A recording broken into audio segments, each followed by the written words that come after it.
Everybody talks about how technology is making us miserable, but it's clear that nobody totally understands why.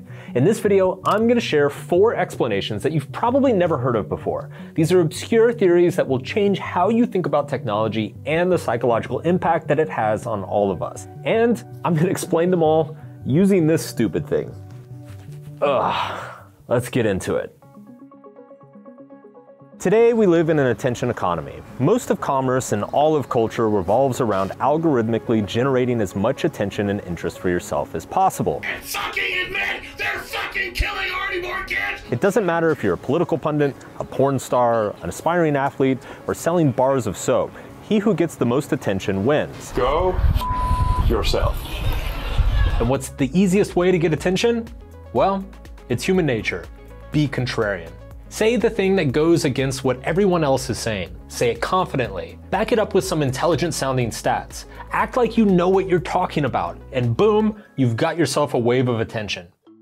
The problem is that when generalized across the population, too much contrarianism causes intellectual chaos. When seemingly every authoritative and intelligent voice online is contradicting everyone else, we all end up not knowing what to believe. And not knowing what to believe is actually a dangerous place to be. Look, every society needs contrarians. You don't want people to agree on everything all the time. You need dissenting voices to point out flaws in the conventional wisdom, to challenge ideas and push people to defend their assumptions. But there is also such a thing as too many contrarians. When everyone becomes contrarian, then there is no social cohesion, no political agreement, and no shared identity. The result is, paradoxically, stagnation and indecision. Everything seems wrong all the time, so why do anything at all? But if our problem was just a contrarian surplus, we would probably be able to manage it.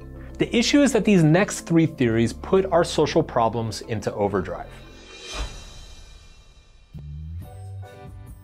A few months ago, while I was listening to the journalist and author Derek Thompson's podcast, he used a line that has been lodged in my mind ever since. There's a dopamine inequality between the physical and digital world, you could say. Dopamine inequality is the inequality in stimulation that occurs between the online world and the real world. Online social interaction is immediate. It's exciting. It's about whatever you want, whenever you want it. In person, it's slow, awkward, and sometimes you get stuck on boring conversations that you don't care about. Are you doing something right now? Yeah, dude, I got fucking TikToks everywhere. I got streams going. Online, conflict is dramatic. It's global and seemingly the end of the world. God damn it. You moron. In person, conflict feels a little bit silly, selfish, and usually not worth the trouble. You double dipped the chin. Online, sexuality is instantaneous, personalized, and unidirectional. In person, sex is uncomfortable, ambiguous, and requires, talking to somebody. You have such a smooth cock. Thank you. You would too if you were a man. Because of these things, we have lost patience for the frictions of everyday life. Yet it's that friction that makes everyday life so meaningful and satisfying. It's the fact that you suffer through awkward silences and petty grievances that makes you feel close to someone.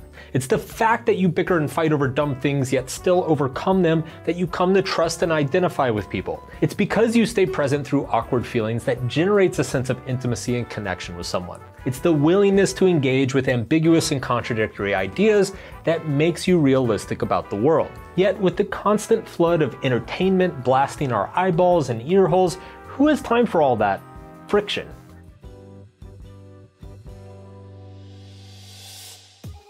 The headset I'm in currently has 16 gigabytes of RAM. RAM is like the computer's short-term memory. It stores all the necessary information to process what is immediately on my screen or in my surroundings. Just like a computer is limited by how much RAM it has, our working memory is limited to a certain amount of tasks or chunks of information at once. It turns out we can really only handle about half a dozen ongoing tasks or pieces of information at any given time. Anything past that, and we start forgetting where we are, what we're doing, or where the fuck we left our keys. Hey Siri, where are my keys? But that's actually the least of our problems, because something else happens when you max out the human brain's cognitive load. We get cranky, we get impatient, and we get selfish. But most of all, we become mentally and physically exhausted, losing the will to try or do anything. This is where burnout comes from. Despite what most people think, burnout doesn't happen because people are working way more hours than they used to. Because they're not. It's the nature of the work that requires them to keep 10 things front of mind at once. They're attending a meeting while checking emails, while worrying about a new customer account, while stressing over the Slack argument they had that morning, while being anxious whether their friends are going to text them back, while trying to remember what to buy at the grocery store that evening, while checking email again, and so on and so forth. It never ends. And this is why introspective practices such as meditation and journaling are so important. They clear out the contrarian surplus and undo our cognitive load. And that brings us to today's sponsor, Day One. Day One is the premier journaling app software in the world. You can use it anytime, anywhere, and it works on any device, no matter how obnoxious. I've journaled on and off throughout my life and consistently found it to be one of the most useful personal development tools. It helps me sort out my thoughts and feelings, reflect on my life, and going back and looking at old journals gives me perspective on how far I've come. And if you use the link in my description with the code Mark Manson, you can get your first 2 months of premium access for free. Day One is free to try, but with Premium, you get even more amazing features. You can keep multiple journals, save photos, videos, and audios, and access your journals from any device at any time. It's completely encrypted from end to end and requires your biometrics to access. That way you can feel confident knowing your journal is secure and won't be read by anyone else. The design is beautiful and the app is easy to use. So go to dayoneapp.com/Mark Manson or click the link in the description and use the code Mark Manson to unlock a limited time offer of 2 months free trial of Day One Premium. Now, as a millennial who grew up on the internet, I intuitively understood from a very young age that socializing online, no matter how much, was a cheap replacement for the emotional satisfaction and intimacy that comes with face-to-face interaction. For my entire career, I have trotted out this observation in a way that's incredibly obvious, yet also inexplicable. You can FaceTime your mom till you're blue in the face, but nothing quite replaces the experience of being physically present in the same space with her. But it wasn't until I read Jonathan Haidt's new book, The Anxious Generation, when he described how digital social interaction was inferior to physical social interaction, one of the words that he used made everything make sense. Asynchronous, and goddamn, my head might as well have exploded right then and there when I saw it. Face-to-face interactions are synchronous. Your actions and words have immediate reactions. The moment you open your mouth, you can detect all of the micro movements in the other person's face, the raise of their eyebrow, the lilt in their voice, the distracted glance in their eye. All of these micro movements sub-communicate to you and give you instantaneous, intimate feedback on the state of your relationship and their interest level in whatever you're saying. But when you're online, you have no fucking clue what the other person is doing. They could be reading, golfing, watching OnlyFans girls, or doing all three at the same time. The feedback you get from them is thin and ambiguous, but most importantly, it's asynchronous. Whatever they do or say back to you, that moment is past. You are on to something else, and you are focused somewhere else. Of all the arguments in Haidt's book, the one that I buy the most is that digital interactions are poor replacement for in-person, face-to-face, synchronous interactions. And I personally believe that this simple fact is at the root of the loneliness paradox. Why in a world that's more connected and in communication than ever before, people feel more alone than ever before. Oh, one more thing. I want to know about the final you took today.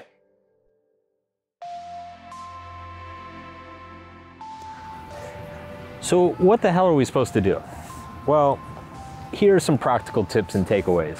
The first one is, don't be so seduced by contrarianism. It's a cheap and easy way to feel smart and superior without actually being smart and superior. Worst of all, it breeds a lot of distrust, if not utter paranoia. Number two, take responsibility for managing the stimulation in your life. You can't stay up all night playing video games and watching porn and expect your life to be super interesting.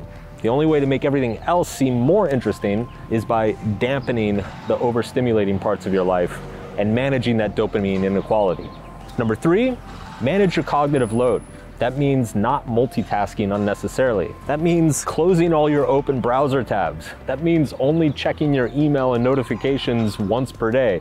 I know it's scary, but trust me, the world will wait. And number four, go outside and just meet people face to face. I can't believe I actually have to say this, but in person, people are pretty chill and reasonable. And the more time you spend online, the more you forget that. So go outside, put the fucking phone away, talk to a human, touch some grass, realize that we're all gonna be fine. Now that's a contrarian take if I've ever heard one.